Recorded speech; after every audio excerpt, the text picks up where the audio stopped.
आवाज आ रही है तुम लोगों में? हेलो ऑनलाइन आवाज आ रही है मेरी? बस एक को आ रही है, बात खत्म, ठीक है। मतलब जा ही रही है आवाज, ठीक है चलो। ठीक है, 1 PM नहीं 12 PM। Weekdays 12 PM। देखो आज पढ़ते हैं टॉपिक कंट्रोल स्टेटमेंट, ठीक है। कंट्रोल स्टेटमेंट टॉपिक शुरू करते हैं। कंट्रोल स्टेटमेंट जो टॉपिक आएंगे आपके पास वो क्या क्या आता है? आपके पास इसमें इफ आता है, इसमें आपके पास इफ एल्स आता है, इसके अंदर टॉपिक आता है आपके पास नेस्टेड इफ एल्स, ठीक है। और इसमें आता है आपके पास एलिफ, फिर आता है आपके पास एलिफ, और आता है आपके पास इसके अंदर कॉम्प्लेक्स कंडीशन, ठीक है। ये टॉपिक है जो आपको पढ़ने होंगे इन दिस स्टेटमेंट। इसके अलावा इसमें आती है लूपिंग। लूपिंग के अंदर इसके अंदर कॉन्सेप्ट होता है आपके पास, जैसे कि फोर होता है, वाइल होता है, ठीक है। ऐसे आप लोग, ठीक, ये टॉपिक हो गया। कंट्रोल स्टेटमेंट आपके टॉपिक हो गए। फोर है, वाइल है आपके पास। फोर इच लूप भी बोलते हैं, तो वो जब कलेक्शन पे काम करता है तो फोर इच बोल देते हैं। But all are the same thing, मतलब दो लूप होते हैं, फोर और वाइल, ठीक है।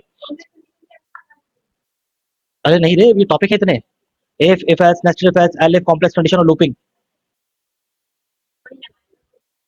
Looping is a new thing, part of control statement, new thing. उसके दो हिस्से होते हैं, फोर और वाइल।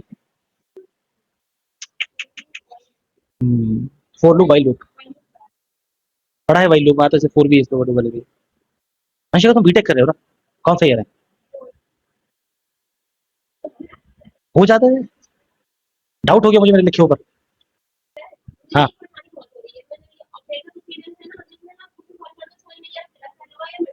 पेमडास मैंने कई बार बोला, चिल्ला चिल्ला के।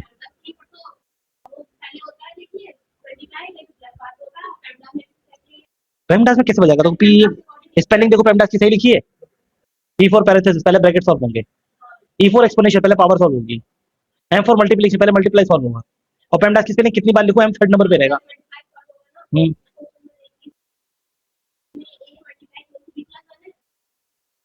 ए मल्टीप्लाई, दिखाना कहाँ पर है? हाँ, B+1 है, ठीक है। फिर मल्टीप्लाई थोड़ी, वो असाइनमेंट ऑपरेटर है भाई। पहले प्लस होगा, तो असाइनमेंट ऑपरेटर है, वो मल्टीप्लाई थोड़ी है। अरे असाइनमेंट ऑपरेटर है यार। जाके ऑपरेटर वाला दोबारा देखो, सेकंड नंबर ऑपरेटर पढ़ाया था मैंने, असाइनमेंट ऑपरेटर। तो पढ़ो एक बार देखो। असाइनमेंट ऑपरेटर, तो इसमें तो असाइनमेंट ऑपरेटर है ही नहीं ना कहीं। इसमें तो लिखा है पहले ब्रैकेट, फिर एक्सपोनेंशियल, फिर मल्टीप्लीकेशन, फिर डिवीजन, फिर एडिशन, फिर सब्ट्रैक्शन। उसके बाद जितने भी बचे हैं तुम्हारे, असाइनमेंट हो, लॉजिकल हो, बिटवाइज हो, कुछ भी हो, उन्हें लेफ्ट से राइट की तरफ सॉल्व कर दो, बस दैट्स इट। देख रहे नहीं? तो अर्थ तो प्लस माइनस है ही नहीं वहां पे, वो तो असाइनमेंट ऑपरेटर है ना। नहीं आया ना समझ में? मैं सिखाता हूँ एक बार, देखो मेरे पास बहुत सारे तरीके हैं।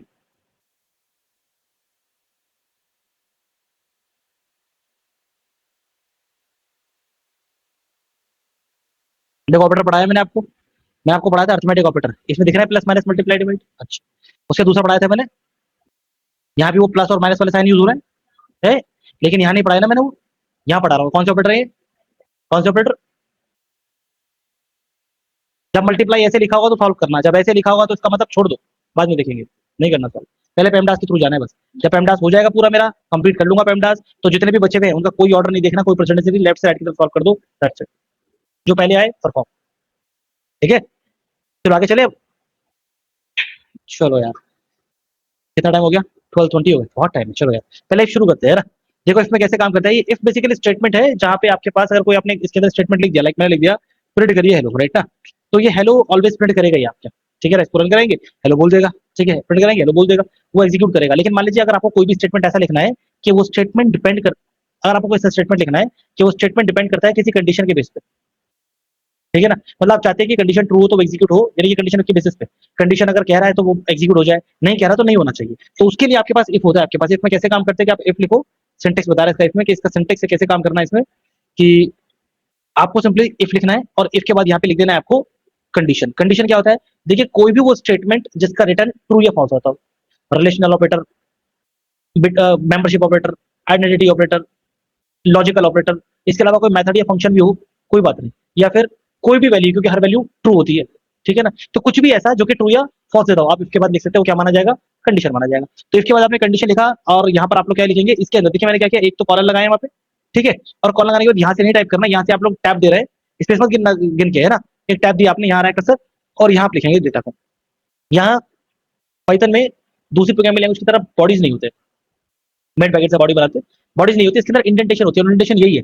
आप इस तरह आगे बढ़ा के लिख रहे हैं तो इसका मतलब समझ में आ रहा है कि इफ नाम के ब्लॉक के अंदर, इफ के अंदर है स्टेटमेंट, इसको पीछे लिखूंगा तो इफ के बाद है, अभी कहा है इफ के अंदर है, ठीक है ना।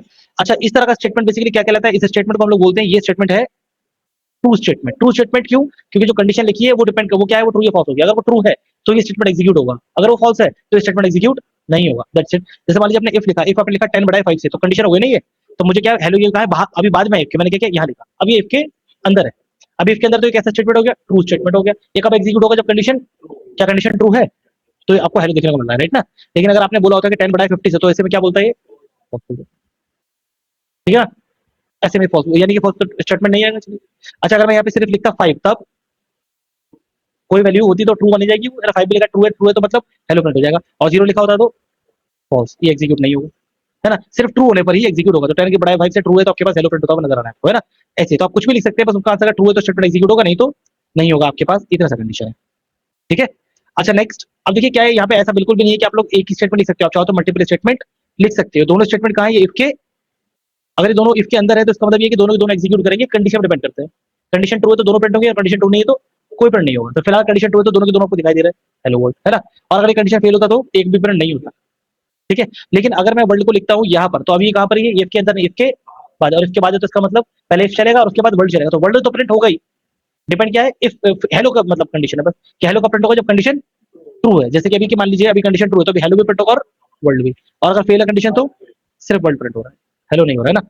ऐसे करके आपके अंदर ही चलता है इफ आपके पास। अब यहाँ मान लीजिए आपने कहा कि सर देखिए ऐसा है, कंडीशन अगर ट्रू है तो मेरे को दिखाई दे रहा है हेलो यहाँ पे, राइट ना। कंडीशन फॉल्स है तो मेरे को कुछ भी दिखाई नहीं दे रहा है। होना ये चाहिए कि अगर कंडीशन फेल हो तब भी कुछ होना चाहिए, तो उसके लिए अगला टॉपिक आपके पास इफ एल्स, ठीक है। ये इफ एल्स आ गया आपके पास अगला टॉपिक।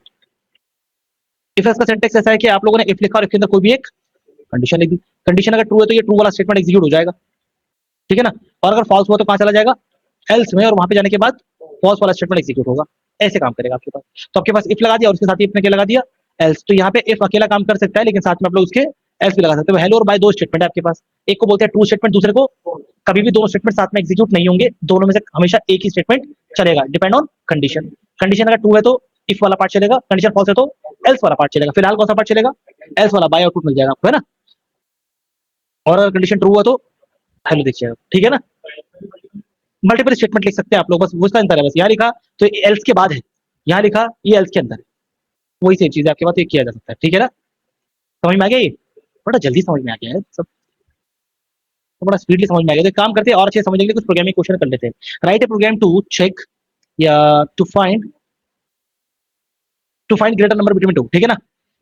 भाई मेरे पास दो नंबर है और मुझे ये फाइंड करना है ग्रेटर नंबर बिटवीन टू, ठीक है। दो नंबर है, दो में से ये फाइंड करना है कौन सा वाला बड़ा है आपके पास। दो नंबर ले लेते हैं अपने पास फटाफट, जैसे कि एक नंबर ये रहा आपके पास और एक ये रहा आपके पास बी। बताओ कौन सा वाला नंबर बड़ा है इसमें से,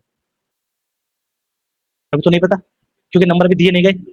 ऐसा ही प्रोग्राम लिखना पड़ेगा कि नंबर पता नहीं होगी, नंबर कौन इंसर्ट करेगा, यूजर। अब मेरे को क्या पता वो ए में बड़ा इंसर्ट कर देगा या बी में, तो मेरे को तो पता ही नहीं, तो मेरे को प्रोग्राम ऐसा लिखना पड़ेगा जो वैल्यू ए में बड़ी हो तो ए बता दे और बी में बड़ी हो तो फिर बी को बता दे। ऐसा सोचना पड़ेगा। कैसे लॉजिक लगाते हैं, सोचते कैसे प्रोग्रामिंग करने से पहले, सोचते ऐसे काम करते हैं। दो नंबर है, इन दो में से किसी को बड़ा मान लेते हैं, बताइए किसे माने,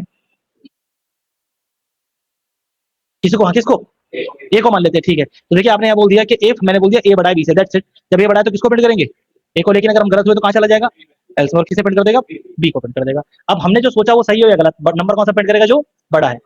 क्योंकि अगर हमने सही सोचा ए ही बड़ा था तो ए प्रिंट होगा, और मैं गलत सोचा तो किसे प्रिंट कर देगा, यानी कि वो बड़ा है। तो हमें इससे फर्क नहीं पड़ता, राइट ना। तो ये आपके पास आगे मान लीजिए 10 लिख देते हैं आप लोग, यहाँ 20 लिख देते हैं, तो हमने सोचा था ए बड़ा है, तो अभी कंडीशन गलत हो गई, कहाँ जाएगा, एल्स में किसे प्रिंट कर देगा, बी को, 20 आ जाएगा, ठीक है। और अगर हम यहाँ 100 लिखते हैं तो फिर कंडीशन ट्रू है तो ए को प्रिंट कर देगा। तो दोनों कंडीशन में क्या हुआ, हमें तो ग्रेटर नंबर मिल गया, राइट ना। ऐसे अपने बना दिया। आप चाहो तो इसको थोड़ा सा और मॉडिफाई कर सकते हो, जैसे मान लीजिए यहाँ पे आप लोगों ने यूजर से इनपुट मांग लिया, ठीक है ना, क्या एंटर नंबर, आप ऐसा कर सकते हैं, राइट। और या एंटर बी नंबर, ठीक है, ऐसा बोल सकते हैं, ये कर सकते हैं। या फिर और थोड़ा सा मॉडिफाई कर सकते हैं, यहाँ लिख सकते हैं कि ये क्या, ये आपका हो गया ग्रेटर वैल्यू, है ना, ग्रेटर वैल्यू। तो ये आपके पास कुछ मॉडिफिकेशन है, ये आप कर सकते हैं, राइट। इसमें कोई डाउट नहीं ना, ठीक है ना। ये सिंपल है कि आप नंबर एंटर करेंगे तो आप बोलेंगे 290 484, तो 484 बोला ग्रेटर वैल्यू, है ना।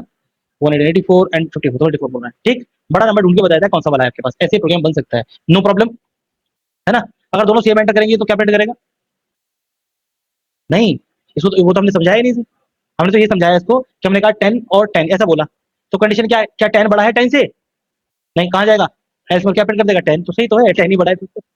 ये दो में से एक बी में चला जाएगा, आपके पास कंडीशन फेल होगी और इसमें चला जाएगा, क्योंकि 10 बड़ा नहीं है 10 से, तो कंडीशन फेल हुई तो एल्स में चला गया, बी को प्रिंट कर दिया। राइट, दोनों बराबर तो इक्वल टू प्रिंट हो, ये आगे बना लेंगे अभी, ठीक है। वेल ये क्वेश्चन कंप्लीट हो गया ऐसे करके। और देखते हैं आप लोग, जैसे कि आपने कहा write a program to check an entered, अरे यार, एंटर्ड नंबर इज इवन और ऑड, ठीक है ना, ऐसा बोला मैंने। तो क्या होता है इवन नंबर?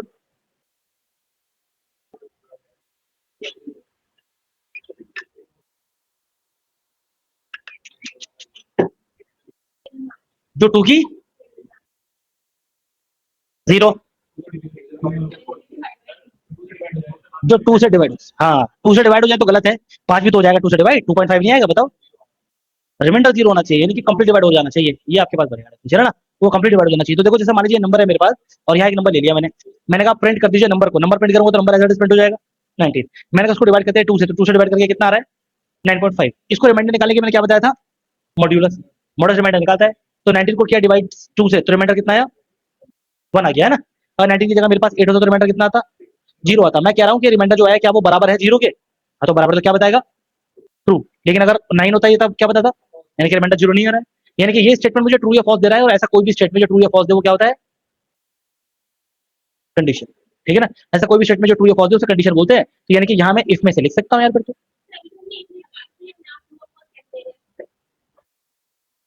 दोबारा दिखाना पड़ेगा यार।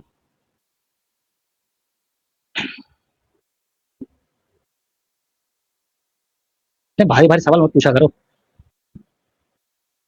एकदम से जो है पीछे जाना पड़ता है। देखो ये मैंने पढ़ा है आपको, रिलेशनल ऑपरेटर है ना, और क्या लिखा है, ये क्या रिटर्न करते हैं, बोलन का मतलब ट्रू या फॉल्स। और मैंने कौन सा वाला यूज किया है, इक्वल टू वाला, ऐसे आ रहा है ट्रू फॉल्स, सही है ना। अब इस पेज को खोल के रखते हैं, तो बंद नहीं कर रहे, बार बार खोलना पड़ता है, मेहनत लगती है डबल। ठीक है, इसमें लिख लिया अभी नंबर अपने पास है, नंबर का डिवाइड हो गया टू से और रिमाइंडर जीरो आ गया, तो ये प्रिंट कर देंगे हम लोग इसमें इवन नंबर की, ये इवन है। वरना हम कहाँ चले जाएंगे, एल्स पार्ट में अगर जीरो नहीं आया रिमाइंडर तो एल्स में चलेंगे, प्रिंट कर देंगे कि ऑड नंबर है। अंडरस्टैंडेबल है बिल्कुल। अभी क्या प्रिंट होना चाहिए, ऑड प्रिंट हो रहा है आपके पास, क्यों डिवाइड करके रिमाइंडर 1 आ रहा था ना, 1 इज नॉट इक्वल टू 0, 4 लिखा है तो डिवाइड करके 0 आ रहा है, 0 इज इक्वल टू 0, ट्रू, मतलब इवन प्रिंट हो गया आपके पास। और यहाँ पे हम क्या कर सकते हैं, यूजर से भी नंबर मांग सकते हैं आप लोग, है ना, अपने हिसाब से मॉडिफाई कर सकते हैं यूजर मांग, क्योंकि ऊपर लिखा है ना कि एंटर्ड नंबर, तो एंटर्ड नंबर ये रहा आपके पास, आपने कहा 19 ऑड नंबर है, 28 इवन नंबर है, ठीक है ना, डन है। चलो अभी आगे देखते हैं। अभी देखिए जैसे मान लीजिए अभी अगला है आपके पास nested if else, nested if else, जैसे मान लीजिए अभी तो जो भी हमने क्वेश्चन सॉल्व किया इसमें एक ही कंडीशन थी, चेक कर लो ए बड़ा है कि नहीं बी से, चेक कर लो रिमाइंडर जीरो आ रहा है कि नहीं। जब एक कंडीशन होगी तो सिंपल इफ एल्स से काम चल जाएगा। जब कंडीशन होगी मल्टीपल आपके पास, है ना, मल्टीपल कंडीशन होगी तब आपको जो है वो नेस्टेड इफ एल्स की जरूरत पड़ेगी। मल्टीपल कंडीशन में जैसे मैंने बोला कि क्लास के अंदर बच्चा का बता दो पास है या फेल, तो एक कंडीशन, बच्चे के मार्क्स 30 से ज्यादा है या नहीं, एक कंडीशन। मैंने कहा बच्चे की ग्रेड बता दो, अब मल्टीपल कंडीशन हो गई, ग्रेड या पोजीशन के लिए कि 60 से बड़ा है कि नहीं, 45 से बड़ा है कि नहीं, 33 से बड़ा है कि नहीं, कई सारी कंडीशन होगी। जब मल्टीपल कंडीशन आ जाएंगी तो nested if else, nested if else लगा देंगे हम लोग, तो यहाँ पे आ जाती है अगला टॉपिक आपके पास नेस्टेड इफ एल्स, ठीक है। नेस्टेड इफ एल्स देखिए कैसे काम करता है। नेस्टेड इफ एल्स में मतलब मल्टीपल लगा सकते हैं आप लोग, तो इसका सिंटेक्स बता रहा हूँ मैं आपको पहले। देखिए सिंटेक्स बहुत ही इजी है, कंफ्यूजन बिल्कुल नहीं है। देखिए आपने इफ लिखा, इफ में कोई भी एक कंडीशन लिखी, अगर वो सही है तो ट्रू वाला स्टेटमेंट प्रिंट होगा, अदरवाइज जैसे आगे फॉल्स वाला, ठीक है नहीं। अब आपने कहा कि अगर इफ की कंडीशन ट्रू हो ना, तो एक और कंडीशन चेक करनी पड़ेगी। पहला ये, मतलब जैसे मान लीजिए मेरे को एक एम्प्लॉय चाहिए यहाँ पे जो दिल्ली का ही रहने वाला हो, पहले वो चाहिए, क्यों, दिल्ली में कंपनी सस्ते मान जाएगा वो, बाहर का वो पहले उसे रहने खाने का देना पड़ेगा यार, है कि नहीं, कैसे सैलरी ज्यादा लेगा। तो दिल्ली का पहली कंडीशन होगी वो दिल्ली का होना चाहिए, उसके बाद दिल्ली का है तो उस वो बीटेक ही होना चाहिए, सेकंड कंडीशन। तो मैंने क्या कहा, यानी कि ट्रू नहीं हुआ, यहाँ पे फिर से इफ लगाना पड़ेगा और एक और नई कंडीशन, है ना। फिर हम लोग ट्रू स्टेटमेंट प्रिंट करेंगे। और यहाँ पे अगर मान लीजिए वो अगर बीटेक नहीं हुआ तो एल्स में हम लोग फिर यहाँ चेक करेंगे कुछ और, बीकॉम है तो फिर यहाँ चेक करेंगे क्या करना है।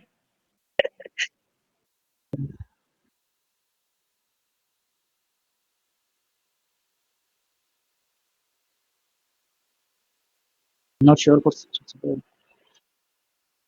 ठीक है ना, डन है, ऐसे चलेगा। और मान लीजिए कंडीशन फेल हो गई थी, वो दिल्ली का रहने वाला नहीं था, तब भी कुछ प्रोसेस थे इसमें आगे, सीधे हम लोग क्या कर सकते हैं, यहाँ हो सकता था फिर से आपको लगाना पड़ जाता एक नई कंडीशन। अगर दिल्ली करे तो चेक करो क्या पता दिल्ली के आसपास के एरिया का हो, ठीक है ना। तो यहाँ भी फिर से एक कंडीशन लगा सकते थे, और वो कंडीशन ट्रू है तो ट्रू स्टेटमेंट लगा सकते हैं, वरना इसमें जाकर के फॉल्स स्टेटमेंट, राइट ना। और हो सकता है कि फिर से कंडीशन हो यार, तो आप ऐसे कंडीशन कितनी भी आप लोग इस तरह लेके जा सकते हैं, इफ के अंदर इफ, एल्स के अंदर इफ, ऐसे लगाते रहो जितनी कंडीशन मल्टीपल आपके पास, इसे क्या बोल देंगे, बस नेस्टेड इफ बोल देंगे ना। इसको समझने के लिए काम करते हैं, प्रोग्रामिंग क्वेश्चन सॉल्व कर लेते हैं, समझ में आ जाएगा, राइट ना। एक क्वेश्चन लेते हैं, write a program to check a number is positive, negative or zero, ये चेक करना है आपको। प्रोग्राम बनाना है जहाँ पे ये देखना है कि नंबर पॉजिटिव है, नेगेटिव है, फिर जीरो। नंबर ये है आपका, बताइए कैसा है, पॉजिटिव, नेगेटिव, जीरो? अभी नहीं पता, अभी है नहीं, डिफाइन नहीं है अभी, यूजर बताएगा। ठीक है, हम क्या करेंगे, हमारे पास तीन ऑप्शन है, नंबर क्या हो सकता है, या तो पॉजिटिव या नेगेटिव या फिर जीरो हो सकता है। तो क्या होता है पॉजिटिव नंबर, क्या होता है नेगेटिव नंबर? प्लस में है तो, और माइनस में हो तो नेगेटिव। जैसे मान लो प्लस में नहीं लिखा अब, तो ये ऑप्शन क्या है, एक्सेप्शन किस में आएगा फिर ये? चलो ठीक है, वाली बात छोड़ते हैं अभी। ये अभी मैंने आपको क्या बताया कैसे सॉल्व करते हैं क्वेश्चन को।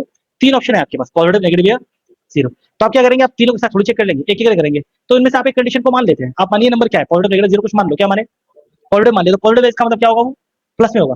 तो प्लस का साइन तो मैं चेक नहीं कर सकता, हम लोग ऐसे कंडीशन लगाते हैं कि वो जीरो से बड़ा होगा, है ना। तो कोई भी पॉजिटिव नंबर जीरो से छोटा नहीं हो सकता, वो बड़ा ही होगा हमेशा। तो ये लगा लेते हैं। तो हमने कह दिया जी नंबर जो है वो क्या है, वो जीरो से बड़ा है, और जीरो से बड़ा है तो कैसा नंबर है, पॉजिटिव है, राइट ना। और अगर पॉजिटिव है तो ठीक है, नहीं है तो कहाँ चले जाएंगे, ऐसे और क्या बोल देंगे। अब नेगेटिव ना बोल के हम क्या करेंगे, यहाँ पे फिर से इफ लगा लेते हैं। क्यों? क्योंकि आखिरी एक ही नहीं थी कंडीशन, अभी और भी है। जैसे कि अभी अगर वो पॉजिटिव नहीं तो ये तो नेगेटिव हो सकता है या फिर जीरो। तो फिर दो में से कुछ मान लेंगे, बताइए क्या माने, नेगेटिव। हाँ, एक चीज मान लो, नेगेटिव या पॉजिटिव। नेगेटिव माना आपने तो नेगेटिव क्या होगा, जीरो से छोटा, ठीक है ना। तो अगर बड़ा नहीं है तो ठीक है, चेक कर लो, नंबर छोटा हो सकता है जीरो से, अगर छोटा है जीरो से फिर क्या हो गया वो, नेगेटिव। वरना फिर एल्स में, अगर और कंडीशन है तो एल्स में आके फिर से इफ लिखो, फिर से कंडीशन लिख लो।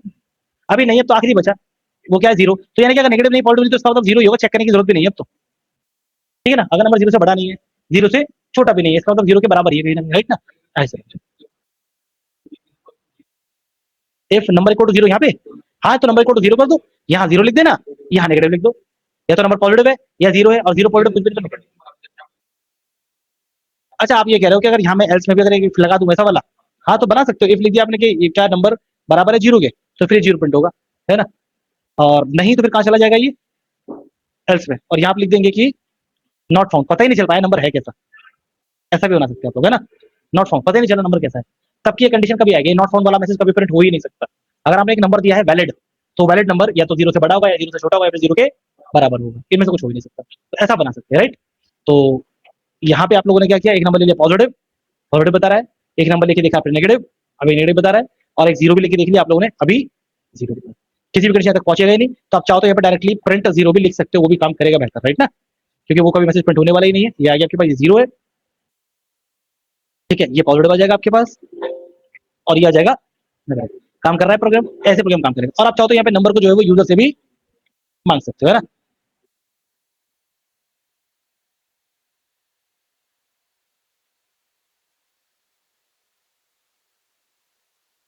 ठीक है ना, एंटर नंबर, रन किया, आ गया नंबर, एंटर किया, फोर पॉजिटिव, नेगेटिव, जीरो, ठीक है ना। ये आपके पास हो गया, ऐसे आप प्रोग्राम को बना सकते हैं। ये हो गया प्रॉब्लम नेटवर्क जीरो, डन है, कोई प्रॉब्लम नहीं है। थोड़ा सा एक और प्रोग्राम बनाते हैं रन दिस साइज में, देखिए, ठीक है। जैसे एक और प्रोग्राम लिखा हमने, write a program to check a number, number वाले बात कर लिए, check a character is vowel और कॉन्सोनेंट। ठीक है, हमें चेक करना है कि वोवेल कॉन्सोनेंट है या वोवेल है या कॉन्सोनेंट है, चेक करना है। तो अब मान लेते हैं कि हम लोग इंग्लिश लैंग्वेज में काम करेंगे, है ना, बाकी लैंग्वेज मुझे आती भी नहीं ठीक से। और इंग्लिश में मान लेते हैं हमारे पास 5 अल्फाबेट है, ए ई आई ओ यू, जो कि वोवेल है, ये मान के चलते हैं। तो हम इस तरह से प्रोग्राम बनाएंगे, कैरेक्टर यूजर से लेंगे और बोलेंगे वो कैरेक्टर अगर ए से मैच करा तो वोवेल, या फिर ई से मैच किया तो वोवेल, या फिर आई से मैच किया तो वोवेल, या फिर ओ से मैच किया तो वोवेल, यू से मैच किया तो वोवेल, अदरवाइज कॉन्सोनेंट, है ना। तो हमने क्या किया, यहाँ पे हम लोगों ने सी एच कैरेक्टर नाम का एक वेरिएबल बना लिया आप लोगों ने, और यहाँ आप लोग ले लेंगे कैरेक्टर, ठीक है। और कैरेक्टर को लेने के बाद हम बोलेंगे अगर जो हमारे पास इफ, यदि जो कैरेक्टर अगर वो मैच करता है मेरा किससे, ए से, तो हम क्या बोलेंगे, वो क्या होगा, वो होगा वोवेल, है ना। वरना कहाँ चले जाएंगे, एल्स में। और एल्स में जाने के बाद अगर ए से मैच नहीं करा तो हो सकता है ई के बराबर हो, तो अपन कॉन्सोनेंट नहीं लिखेंगे अभी, फिर से इफ लगा के कंडीशन कि चेक करो, हो सकता है वो ई के बराबर हो, राइट। ई के बराबर, तभी वो क्या होगा, वोवेल,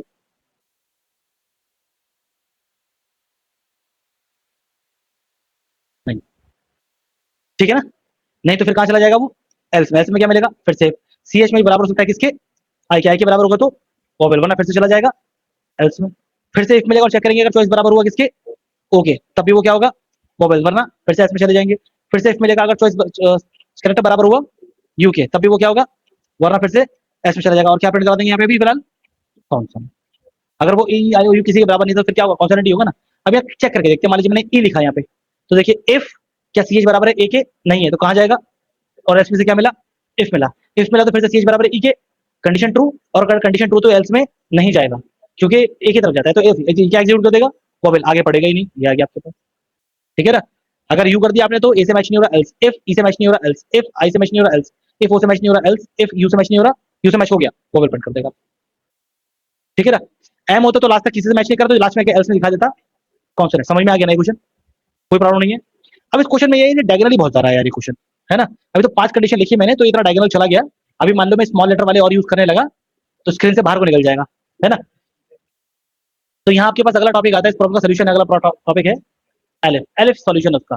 एलिफ बोल रहा है कि अगर आपको एल्स के अंदर इफ लगाना पड़ रहा है ना, तो शॉर्ट में एलिफ लगा दो। ठीक है ना। तो यहाँ से लिखेंगे एलिफ, तो एलिफ में डायरेक्टली विद एग्जाम्पल आपको समझा सकता हूँ कैसे। जैसे देखिए यहाँ पे एल्स लगाया और ऐसे क्या लगा रखा है आपने, इफ। तो वो कह रहा है इतना पार्ट एक्स्ट्रा है, क्यों लगाना है, ये सीधे एलिफ लिखो, काम करेगा।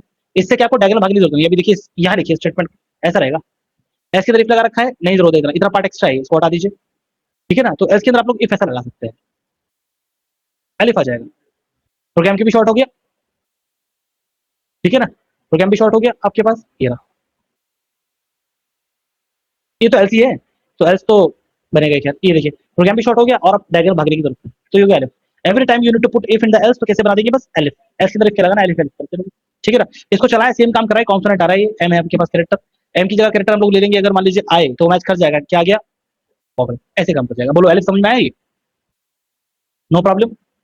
ठीक है। अब एलिफ के बाद आपके पास अगला ऑप्शन आता है, देखिए एलिफ के बाद अगला आता है कॉम्प्लेक्स कंडीशन। कॉम्प्लेक्स कंडीशन क्या कहता है, कॉम्प्लेक्स कंडीशन ये कहता है कि अगर आपने कोई प्रोग्राम बनाया, उस प्रोग्राम में आप ये देख रहे हैं कि कंडीशन कोई भी रहे, ए ई आई, कंडीशन कुछ भी, आउटपुट कैसा है, same, vowel, vowel, every time vowel, right ना, सेम आउटपुट है। तो जब आपके पास आउटपुट सेम है, मल्टीपल कंडीशन की, तो मल्टीपल कंडीशन अलग अलग क्यों लिखनी है, सबको एक साथ लिख दो। मतलब बोल रहा है प्रोग्राम इतना बड़ा क्यों बनाना आपको, आप सीधे यही प्रोग्राम लिख सकते हैं, इसी में सारे कंडीशन यही लिख दो। जैसे कि आप क्या चाहते हैं, करेक्ट अगर ए के बराबर हो तो क्या होगा, वॉवल, और एक ही जगह अगर, अगर आप बोल रहे हैं इसका मतलब और बोल रहे हैं, या बोल रहे हैं आप, तो और वाला ऑप्शन तो है ना आपके पास, और मतलब कोई भी एक भी कंडीशन ट्रू हो जाए, अगर ए के बराबर हो तो वोबल, और ई के बराबर हुआ तब भी वोबल, और अगर आई के बराबर हुआ तब भी वोबल, और अगर ओ के बराबर हुआ तब भी वोबल, और अगर यू के बराबर हो तब भी वोबल। तो इनमें से कहीं भी मैच कर जाए वोबल होगा। और का मतलब ये क्या है कि 5 में से एक भी कंडीशन ट्रू तो ट्रू माना जाएगा, वोबल प्रिंट हो जाएगा। तो अभी आई है यानी कि एक ट्रू आ रहा है ना, एक भी ट्रू है तो ट्रू यानी कि वोबल। अभी मैं यहाँ पे लेता आपके पास जेड या एम, तो अभी एक भी मैच नहीं हो रहा, सारी की सारी फॉल्स है, मतलब फॉल्स, क्या प्रिंट होगा, कॉन्सोनेंट। बस इसे बोलते हैं आप लोग क्या, कॉम्प्लेक्स कंडीशन। ठीक है ना। हमारा काम इस प्रोग्राम को बनाना नहीं था, प्रोग्राम फुल सॉल्व कर रहे थे हम टॉपिक सीख रहे हैं, एल्स इफ एल्स ये सीख रहे हैं। प्रोग्राम तो बहुत शॉर्ट है, बल्कि प्रोग्राम तो बिल्कुल खत्म हो जाएगा। देखिए अभी आप लोग बनाइए सिर्फ इतना कि चेक इफ क्या सी एच मैच करता है ए ई आई ओ यू में से, या ए ई आई ओ यू में से, दैट्स इट। स्मॉल लेटर भी होगा, अब तो 10 कंडीशन लेते हैं, मैंने तो एक वर्ड में खत्म हो गया। देखो अगर सी एच आपका कैरेक्टर इस कैपिटल या स्मॉल कहीं भी मैच कर जाएगा तो वो भी होगा। अभी एम एम कहीं मैच नहीं हो रहा, कॉन्सोनेंट, एम के अलावा आप बोल देते हैं इसके अंदर ई, ई मैच हो जाएगा, राइट ना। तो आगे आपके पास वोवल, स्मॉल ई होता तब भी मैच कर जाता वोवल, स्मॉल जेड नहीं करता, कॉन्सोनेंट हो जाएगा, सिंपल। आप बताओ, और भी छोटा है ना, लेकिन टॉपिक नहीं सीख पाए, इन तो पहले सिखा दिया। इसमें सर डिफॉल्ट कंडीशन भी यूज कर सकते हैं एंड में। डिफॉल्ट कंडीशन जैसे कि, जैसे लगा देते हैं ना डिफॉल्ट में, फिर मैसेज डाल देते हैं इफ एल्स के बाद में। नहीं डिफॉल्ट कंडीशन समझाओ, एग्जाम्पल लेके समझाऊंगा डिफॉल्ट। एग्जाम्पल जैसे कि आपने यही वोवल वाला बताया, प्रिंट कर दो, उसके बाद में हम कुछ भी लिख दें, और कुछ इनपुट आया, जैसे किसी ने नंबर इनपुट कर दिया तो उसे इनवैलिड शो कर दे। हाँ तो लेंथ में चेक करनी पड़ेगी ना कि उसमें एक लेंथ भेजा हो, तो यार बाद में है, अभी कहाँ, अभी सीखो, अभी एक एक कैरेक्टर के एक नंबर पे काम कर रहा है, चीजें बाद में ठीक। कॉन्केटेनेट होंगी। अभी मैंने आपको बताया नहीं कि किसी वर्ड की लेंथ कैसे गिनते हैं, कि उसमें कितने कैरेक्टर है, सिखाया नहीं मैंने आपको। जब वो सीख जाएंगे फिर पूछने की जरूरत नहीं पड़ेगी, आप खुद बना देंगे, है ना। मतलब वो अलग टॉपिक है, वो एक अलग टॉपिक हो गया। जब कलेक्शन पढ़ेंगे, स्ट्रिंग पढ़ेंगे, लिस्ट टपल सेट डिक्शनरी पढ़ेंगे, ये सब आ जाएगा आपको ऑटोमेटिक। ठीक है, यहाँ तक क्लियर है, नो प्रॉब्लम। कॉम्प्लेक्स कंडीशन का एक प्रोग्राम और सॉल्व करते हैं, ठीक है ना। अभी जैसे कि write a program to find greater value among, write a program to find greater value among three. आपके पास 3 वेरिएबल है, उनमें 3 में से ग्रेटर वैल्यू फाइंड करनी है। एक ए हो गया आपके पास, एक बी हो गया, और एक सी हो गया। ठीक है, ये आपके पास कैसे सॉल्व करेंगे।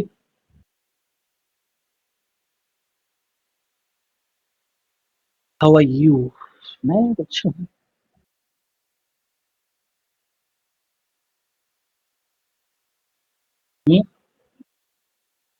हाँ वो तो है, वो ऐड करेंगे, लेकिन क्या, प्लस माइनस ऐड करेंगे, प्लस में वैल्यू होगा तो वैल्यू मान लो वो तो यूजर देगा ना वैल्यू, तो हम प्रोग्राम कैसे बनाएंगे? हाइव का यूज करके बनेगा, लेकिन क्या होगा, कंडीशन क्या होंगी, तरीका क्या होगा बनाने का, अप्रोच। अप्रोच बताइए, अप्रोच वो मैं समझ रहा हूँ, रिलेशन ऑपरेटर लगेंगे, इफ एल्स लगेगा, इन तीन वैल्यू को वैल्यू देनी पड़ेगी, ये मुझे पता है, समझ में आ रहा है ये। अप्रोच क्या होगी, कैसे बनेगा प्रोग्राम, क्या चेक करें? हाँ, हाँ बिल्कुल ऐसे ही कुछ चाहिए। जैसे मान लीजिए तीन वेरिएबल है, तो इन तीन में से किसी को बड़ा मान लेते हैं, किसको मानूं, ए को बड़ा मान ले, तो आप बोलेंगे ए जो है बड़ा होना चाहिए बी से, लेकिन और नहीं, एंड ए अगर बी से बड़ा है तो ए को सी से भी बड़ा होना चाहिए, दोनों कंडीशन ट्रू होनी चाहिए, है ना? ये एंड ऑपरेटर हो गया, अगर दोनों कंडीशन ट्रू है तभी काम करेगा, अदरवाइज नहीं। मतलब अगर इस टाइम पे ए अगर बी से बड़ा है और सी से भी बड़ा है, दोनों से बड़ा है, तो सबसे बड़ा नंबर कौन सा है, ए है, वरना कहाँ चले जाएंगे, एल्स और एल्स में क्या देखने को मिलेगा, इफ, है ना? और जब एल्स में इफ लगा रहे हैं तो शॉर्ट में हम एलिफ लिख सकते हैं। अब अगर मान लीजिए ये एलिफ में कब आएगा, जब ए बड़ा नहीं है, या तो बी से छोटा निकल जाएगा या फिर सी से छोटा निकल जाएगा, क्या हो सकता है दोनों से छोटा हो जाए, नो प्रॉब्लम। बट अगर ए बड़ा नहीं तो एलिफ में आया, तो यानी क्या बचते हैं बी और सी, तो इन दोनों में से कौन सा वाला बड़ा होगा? अब भी है आपके पास, तो आप लगा सकते हैं कि बी ए को मान लीजिए, तो आपने मोल लिया कि बी जो है उससे बड़ा है, सी से बड़ा है, दैट्स इट। अब यहाँ पे आपको ए को कंसीडर करने की जरूरत है लॉजिकली, क्योंकि अगर देखिए ए ऊपर फेल हो गया तो मतलब ए बड़ा नहीं है, वरना ए बड़ा तो पहले प्रिंट हो जाता। अब ए बड़ा नहीं, तो ए को चेक करने की यहाँ पे जरूरत ही नहीं है, लेकिन अगर आप चाहो तो मेंशन कर सकते हो कि बी बड़ा होना चाहिए सी से और बी बड़ा होना चाहिए ए से, दोनों से बड़ा होना चाहिए बी, सी और ए दोनों से, राइट ना? हालांकि जरूरत नहीं है बिल्कुल भी। और तो आप यहाँ किसको प्रिंट करा लेंगे, बी को, ठीक है। और अगर बी भी बड़ा नहीं तो इसका मतलब कौन सा बड़ा होगा, फिर कौन बड़ा होगा, सी। तो कंडीशन चेक करने की जरूरत नहीं है आपको, सीधा बोल सकते हैं कि प्रिंट कौन सा प्रिंट कर देंगे, सी को, दैट्स इट, ऐसे प्रोग्राम बन जाएगा, राइट ना? इसमें इतना एक्स्ट्रा अगर आप चाहो तो उसको हटा दोगे तब भी ये काम करेगा प्रॉपर, राइट? क्योंकि अगर ए बड़ा नहीं है तो फिर ए की कहानी वहीं खत्म, हम तो चेक कर रहे हैं बी और सी के अंदर, बी बड़ा है तो बी बड़ा, अदरवाइज सी प्रिंट। अब यहाँ वैल्यू ले लो आप लोग, ये 10 हो गया, ये 20 हो गया, ये 30 हो गया, अभी सी बड़ा है, सबसे लास्ट में जाने के बाद 30 बोल रहे हैं, है ना? अभी ए बड़ा है, 100 बोल रहा है ना, अभी टी बड़ा है, 200, मतलब प्रोग्राम सही काम कर रहा है, जो वैल्यू बढ़ी है वो प्रिंट करके दिखा रहा है, सही हो गया आपके, बोलो आगे समझ में, परफेक्ट है। तो बड़ा जल्दी सीख गया, तो इतना बड़ा टॉपिक एकदम खत्म हो गया है, बताओ। 20 में शुरू होता, 50 हुए कुल।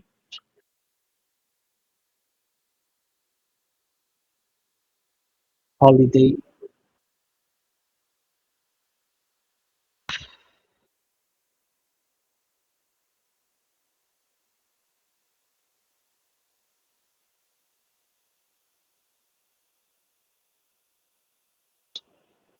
बस एक मिनट दीजिए, कल छुट्टी है, 3 दिन की छुट्टी है,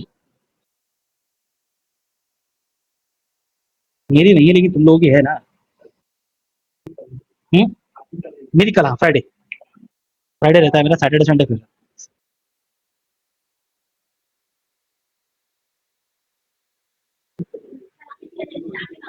है। सुबह सुबह 2 अंडे खाता हूँ, और 2 अंडे से काम बन जाता है पूरे दिन का, चलता ही रहता है। ग्रुप में मैंने एक पीडीएफ अपलोड की है, ठीक है, इफ एल्स की, जो इफ एल्स आपको पढ़ा है ना, इसके क्वेश्चन से थोड़े से क्वेश्चन है, केवल 60, 3 छुट्टी भी तो 3 दिन की है, ठीक है, फ्राइडे सैटरडे संडे तो आराम आराम से बना लो, जो एक्सरसाइज दे रहे हैं ना, क्वेश्चन ज्यादा है तो ऐसा नहीं कि लोड हो गया आपके ऊपर, आराम आराम से बना लो। हाँ, हाँ देखो यार, तुम्हें अगर गिटहब पे अपना डेटा रखना है, कोई असाइनमेंट बना के गिटहब पे अपलोड करना है, तो अभी के लिए बता देता हूँ, फिर बाद में फिर चेंज कर देंगे, है ना, कमांड पे ले आएंगे आपको। अभी कैसे करेंगे, जैसे मान लो यहाँ जाएंगे आप लोग, और मैं पाइथन के प्रैक्टिस क्वेश्चन करना चाह रहा हूँ, है ना, या पाइथन के असाइनमेंट करना चाह रहा हूँ, तो मैंने क्या किया, ये आपके ऊपर प्लस का बटन आ रहा होगा ऐसा करके, तो यहाँ आएगा न्यू रिपोजिटरी, है ना, न्यू रिपोजिटरी आ रहा है, यहाँ क्लिक कर लो सिंपल, न्यू रिपोजिटरी पे ऐसा पेज खुलेगा। यहाँ आपको रिपोजिटरी बनानी है, यहाँ कुछ भी नाम लिखो, जैसे मैंने बोल दिया कि यहाँ नाम में लिखेंगे पाइथन के असाइनमेंट, ठीक है ना, पाइथन असाइनमेंट लिख लिया मैंने, और बस नीचे आगे से क्या कर देंगे, क्रिएट, बस क्रिएट कर दो इसको, ये ऐसा पेज आएगा कुछ आपके पास, है ना? तो देखिए यहाँ पे आएगा अपलोड एंड एग्जिस्टिंग फाइल, आ रहा है अपलोड एंड एग्जिस्टिंग फाइल, यहाँ पे लिखा रहा है अपलोड ए फाइल, है ना? क्लिक किया आपने, तो देखिए यहाँ पे आपके पास ऑप्शन होगा चूज योर फाइल, या फाइल चूज कर लो, तो जैसे मान लीजिए आपको आज पढ़ा है, इसको अपलोड करना है, डे 6 में अपलोड किया है यहाँ पे, तो देखिए ये सिलेक्ट कर लिया, अपलोड हो गया है, और लास्ट में लिखा होगा, जैसे आपने कमेंट करा बस ये अपलोड हो गया, ये आ रहा है, देखिए देखिए, ठीक है, अपलोड हो गया, बस सिंपल सा ये आ गया आपके पास। कैसे आएंगे, शुरू से अगर देख लिया हम इसको दोबारा से, कि मान लीजिए मैं अपने यहाँ पे पेज पे था, मेन पेज पे था, यहाँ से प्लस किया था मैंने ना, रिपोर्टर बनाई थी किसी नाम से, लेकिन तो ऑलरेडी बन गई, देखनी है तो यहाँ क्लिक कर दो, रिपोजिटरी यहाँ क्लिक कर दो, आ जाएगा, देखो ये आ रहा है पाइथन असाइनमेंट, आ रहा है ना? जब यहाँ क्लिक कर दिया तो ऐसा आ जाएगा पाइथन असाइनमेंट, जो मैंने बनाया आ जाएगा, यहाँ क्लिक कर लो, क्लिक करने के बाद अब वैसा पेज तो नहीं आ रहा जैसा पहले था, बट कोई बात नहीं, ये भी ऐड फाइल का ऑप्शन तो है, ये लिखा रहा है अपलोड फाइल, क्लिक करो, फिर यहाँ अपलोड कर लो फाइल, कि भाई मेरे को डिव 5 वाली भी करनी है, अब डिव 5 वाली अपलोड कर दी, अपने कमिट करा, डिव 5 भी अपलोड हो गया, देखिए यार डिव 5, मुझे शेयर करना है ये, ऊपर ये लो, ये वाला लिंक है, बस इसे कॉपी करके पेस्ट, इसे कॉपी करके मुझे दे दो, बस that's it। ठीक है ना, इसे कॉपी करके दे दो। बाकी आप लोगों ने गेटअप आईडी मुझे दे ही दी है, मैं चेक करता रहूंगा धीरे धीरे। आपने मुझे फॉर्म सबमिट किया था, वो आ गया मेरे पास, मैं धीरे धीरे एनालाइज करता रहूंगा। यही तो है पुश, वही तो नहीं सिखाना, क्या करेंगे उसे, चल तो रहा है काम आराम से। बोर हो गए ना लेकिन उससे, क्या करना। That's it। वो सीखेंगे समय आने पर, अभी नहीं, आज नहीं सीख रहे। अभी आप लोग काम नहीं रुकेगा, चलता रहेगा ना। अभी देखो फाइल अपलोड करना आ गया भैया, बिल्कुल दिखेगा भाई, क्या बात कर रहे हैं। बिल्कुल दिखेगा आपके अपडेट्स में, जैसे यहाँ दिखाई दे रहा है तो फिर रिपोजिटरी में आ रहा है, या दिख रहा है ना ऐसे, ऐसे दिखेगा आपको ये। ठीक है, देखो अपलोड हो गया मेरे तो काम। हाँ वो दिखेगा, जब करोगे अपलोड तो डेली बनता रहेगा आपके पास।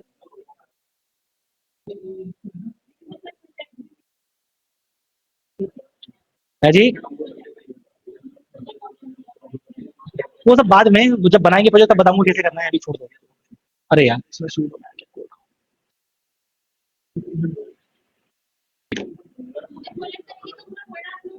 है एक एक फाइल। अच्छा तब मतलब प्रोजेक्ट मतलब देखी जाएगी बाद में, अभी क्या घबरा रहा है। तो कल कल की सोचनी है, इस पीडीएफ की सोचो, 60 क्वेश्चन है इसमें। नहीं जैसे चाहो ओपन कोड करो कमेंट में, जैसे भी, उसमें तो कोई प्रॉब्लम नहीं, जैसे चाहो वैसे कोड कर सकते हो फाइल में। जब बनाओगे प्रोजेक्ट प्रोजेक्ट पहुंचोगे तो आएगा, तुमको क्या दिक्कत है इसमें। ये प्रोजेक्ट बनवा तो रहे थे हम लोग, पूरा फोल्डर ऐसे अपलोड हो जाता है।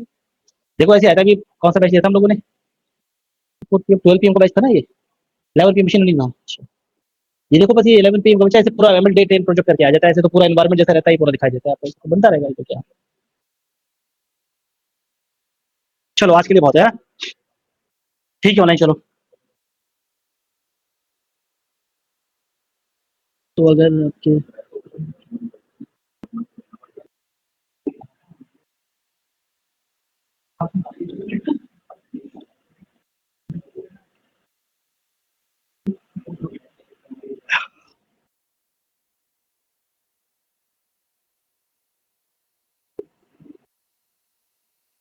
चलो ठीक है ना, थैंक यू, बाय बाय।